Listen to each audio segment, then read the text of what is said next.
And I saw the seals were broken, and the light of heaven spilled into the dust of man. The sound was not thunder. It was understanding tearing open. From that silence, a road appeared, glass beneath a burning sun. And on that road, he walked alone. The road shimmered like glass beneath a sun too bright to bear. On both sides, ruined temples glowed white as bone, their walls covered with mirrors. Every reflection looked like a halo, every shadow a threat. He smiled at them all, believing the glare was revelation. Then he saw the horse marked, "I am light." His heart swelled with certainty. He thought he'd found truth itself. But the voice that answered him was calm, almost kind. "You love the shine more than the source.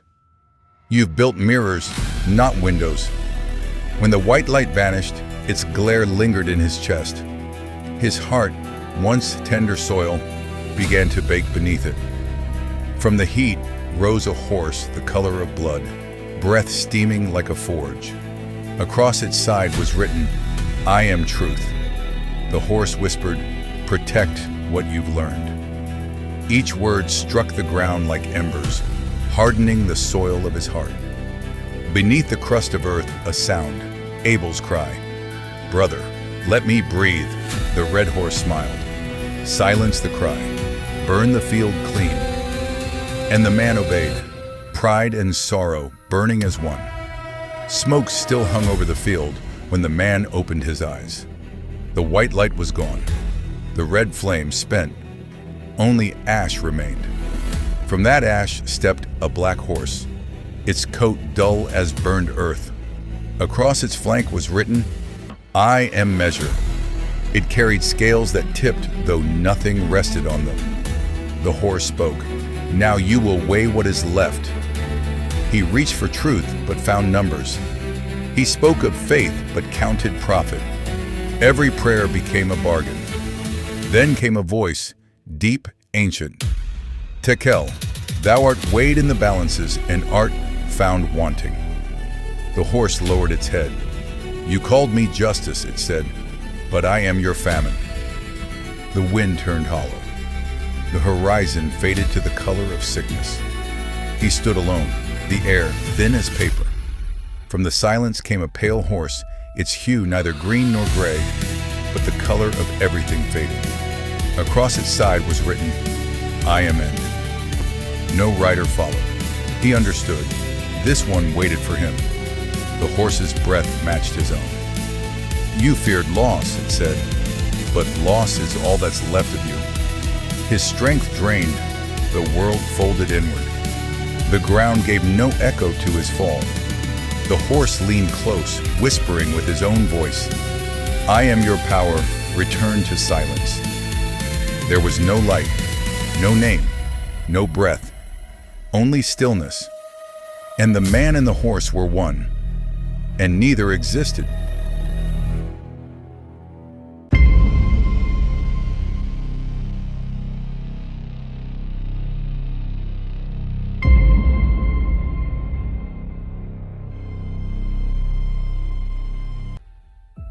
Act 2. The Faithful and True Writer. The silence was alive. It stretched wider than sound, deeper than thought. No wind moved, no wings stirred. Even the heavens seemed to wait for something older than time. The darkness was not hostile. It was heavy, sacred. The air itself felt like a held breath. It was the moment before dawn. The stillness before creation speaks again. Cold, deep, complete. The end of man's journey had come to rest here, in the hush where everything stops pretending to be its own light. Even despair grew quiet, for there is an order in silence, and God's secret place is hidden in the dark.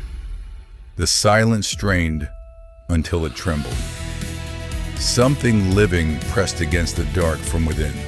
No wind, no motion, only pressure. The world holding its breath before speech. Then the word moved. not sound but meaning. And the meaning was light. It was not understanding, it was intrusion. The darkness could not reason with it. It simply broke. The dawn split stone, and every shadow bled away. The man did not comprehend. He was the darkness. The command itself created the seeing. A seam opened in the sky within him, not above, but inside. Heaven unfolded like breath released after ages held. And in that brightness, form began to gather, white upon white, motion becoming meaning. The light did not speak again, it was the speaking. And the word was faithful and true. The light was.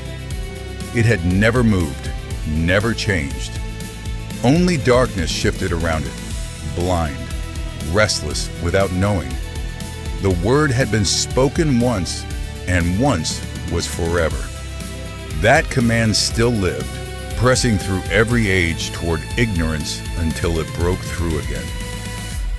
The light did not return.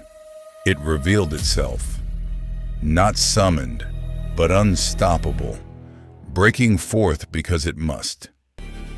The darkness strained to hold its shape, but it could not bind what had no beginning. Judgment came, not anger, but revelation. Darkness weighed and found empty. The word did not condemn, he defined. And by that definition, the shadows lost their ground. The rider, faithful and true, stood still, the same word that had always been, shining with understanding that no darkness could bind. The light did not pause at the edge of shadow. It rushed in, alive, unstoppable. What had been still began to breathe. What had been cold began to glow. The rider did not move, yet fire streamed from his being like breath becoming song. It poured through the ruins, through thought and bone and dust, touching everything that had called itself apart from him. This was not destruction, it was fulfillment. Love revealed as flame, not burning to be fed, but burning because it is whole. The darkness trembled and yielded. Every lie unraveled, every sorrow lifted like smoke at dawn. The fire did not take, it gave. Its heat restored what the cold had forgotten. Heaven blazed without horizon. The earth glowed as a single coal in the palm of God. Even silence shone. Then came stillness, not absence, but completion. The man no longer stood before the flame. He was within it, and the flame within him whispered the final truth. This is love. I entered what you had become, so that what was mine could live in you again. Four Horsemen of the Awakening. Epilogue. The storm has passed. The riders are gone. What remains is the quiet. A man spends his life listening to voices. One says, "You must speak in tongues to have the Spirit." Another says, "Eat no meat on Friday." Another, "The Sabbath is Saturday." Another, "No, it is Sunday." They argue over the day while forgetting the Lord of the day. One cries, "Women must be silent." Another, "You must dress like us." Another, "You must believe this creed, this name, this rule." So he builds altar upon altar, creed upon creed, until the truth itself is buried beneath the rubble. They all speak of heaven, but none speak from it. Their words are echoes in empty halls, loud, confident, hollow. And the man, trying to please a God he does not know, binds himself in fear of breaking laws God never wrote. The voices promised light, but gave him only reflection, the same old shadow dressed in Scripture. He does not see that Christ was never in the argument, but in the silence between them. Not in the day of worship, but in the heart that worships. Not in the tongue that speaks, but in the spirit that gives understanding. When the fire comes, it burns away the noise, the rules, the rituals, the endless debates, all consumed in one truth. I am in you, and you in me. Then the man finally understands. It was by grace that he was saved from his eternal torment. For our God is a consuming fire, not of punishment, but of purity. And so the riders vanish into dawn, their work complete. The man no longer focused on his own image, and the true light shineth.